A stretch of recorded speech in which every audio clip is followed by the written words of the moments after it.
All right, it's Wednesday night, it's Radio 1, you got Benji B, a very happy Benji B, because I finally get to meet one of my musical heroes, undoubtedly one of the greatest MCs that has ever graced the planet. Goes by the name, well, he's the Don, but some people know him as Nas. What's up, Benji?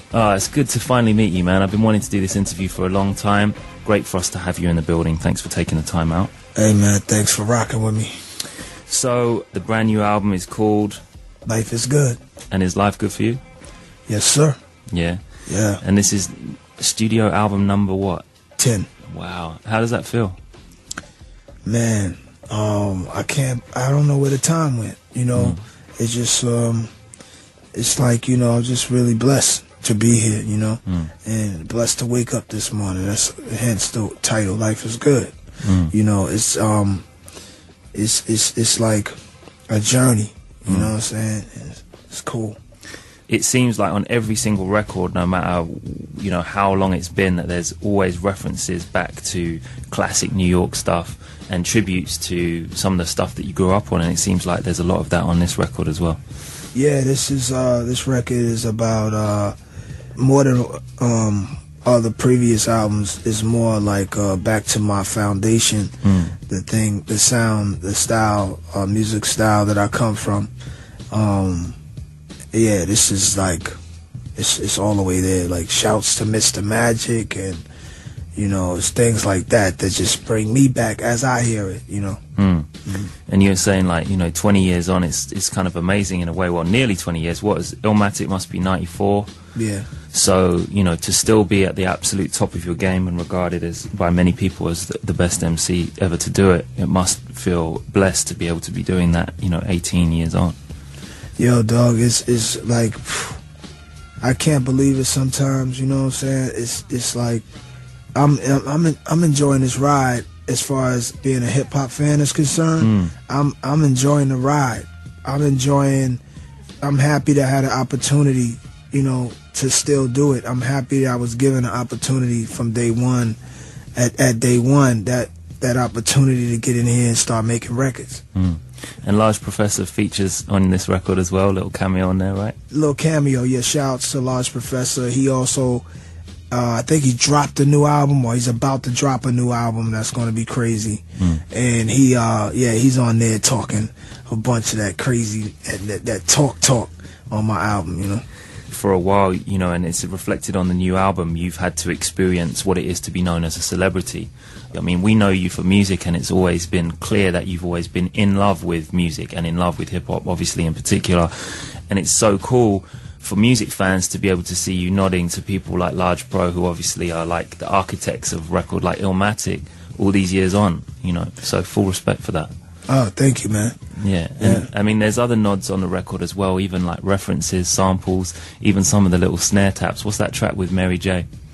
That's called Reach Out. And the feeling of that is, but yeah, I had to give shouts, a love to Large Professor. I'm a big fan of his, as well as me and him being cool. And yeah, so yeah, but on the new on the Reach Out record with Mary J. Blige, that was inspired by a mix, or like a master mix, what they used to call it, in the early 80s. It was made by a DJ from my block, which is cool as hell. So cool. DJ named DJ Hot Day. And it originally was just a master mix that was out playing everywhere. It was on the radio a little bit too, but it was definitely in the streets. And I got Mary to do it over so we can get that feeling. Mary's just, you know, incredible, and she comes from that era also, you know, that early years ago, the tapes, blend tapes and mixes. The DJs used to do a lot of mixes, so we wanted that feeling, and I wanted to have it perfect. And Mary, there's no better than Mary to do it. There's no one better.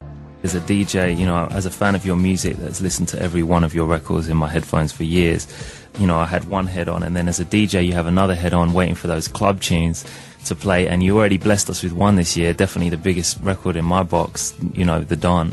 Same thing when you blessed us with, you know, Made You Look and Get Down. They're big records you can play out in the club as well. That Mary J. Blige record seems like it's going to be one of those.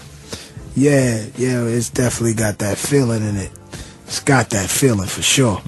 And talking of the Don, let's talk about Supercat and your love for reggae. And I mean that hook is just huge when you came back with that this year. Tell us about how that came about. That record came about from Salam Remy. He played me the record.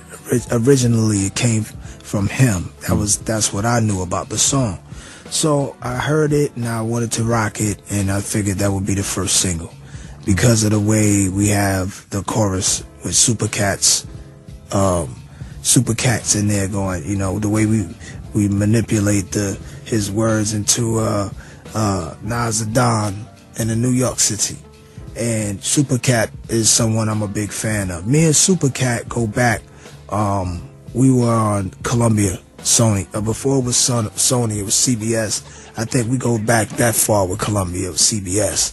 I was on Rough House and through Columbia CBS, and I forget what subsidiary, whatever he was through, and we were on tour together. And I would drink Hennessy and he would drink Hennessy.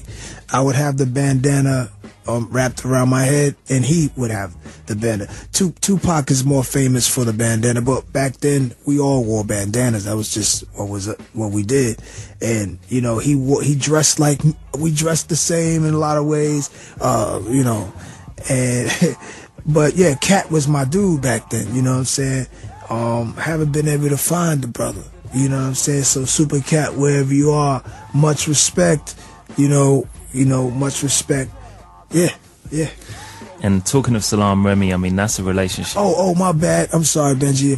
Sure, go ahead. I just wanted to finish that up. I kind of got lost in the Supercat story, but how the track came about was Salam Remy, and when Heavy D passed, Salam called me, and he's like, "We're talking about Hev."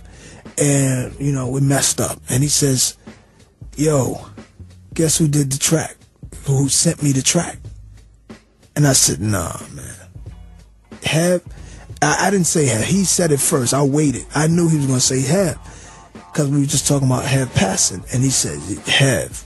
And I'm like, what?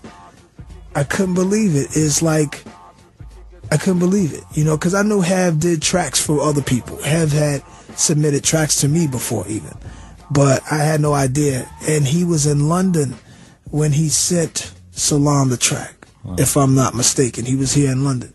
So when I heard that, I went in the studio immediately and I had to throw his name in the second verse. So shout out to Heavy D, we miss you.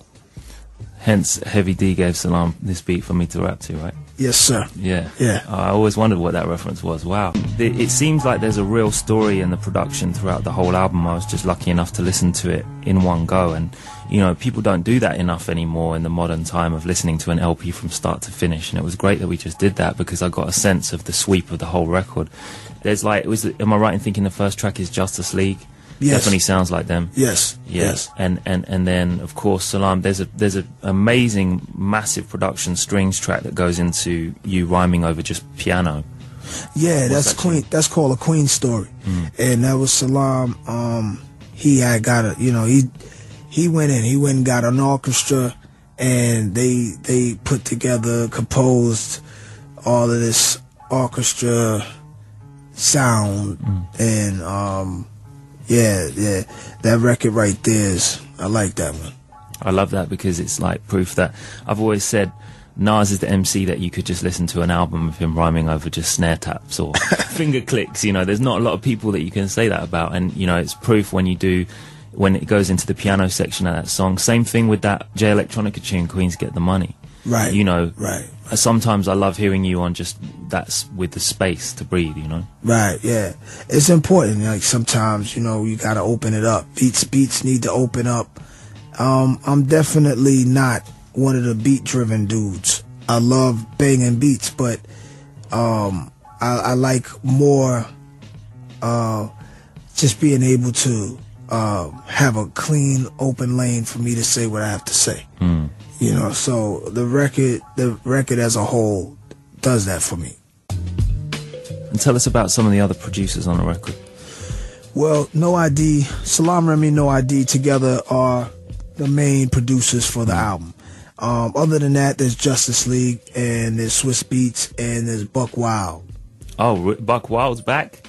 Yeah, Amazing. yeah, Buck Wild's on there. So, yeah, that's the whole ensemble. And who produced the track with Rick Ross on it? That's No ID. Yeah. That's a big tune. What I love about features is when it's almost like a director picking the perfect actor for the perfect role. And you know, on this record, it's not feature heavy, but Rick Ross is perfect for that tune. Mary J is perfect for the tune that she's on. You know, it's like you chose very, very wisely.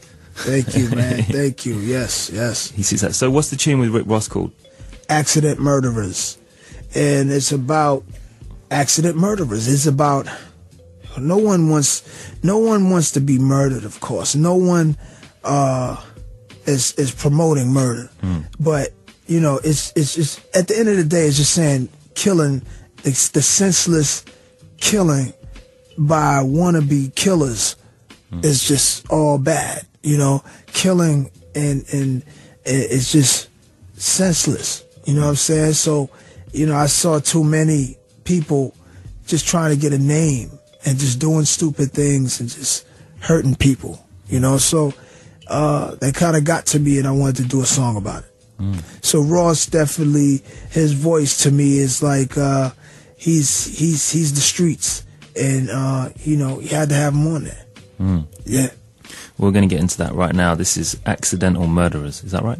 Accident Murderers, but Accidental Murderers is a cool name too. It's all good.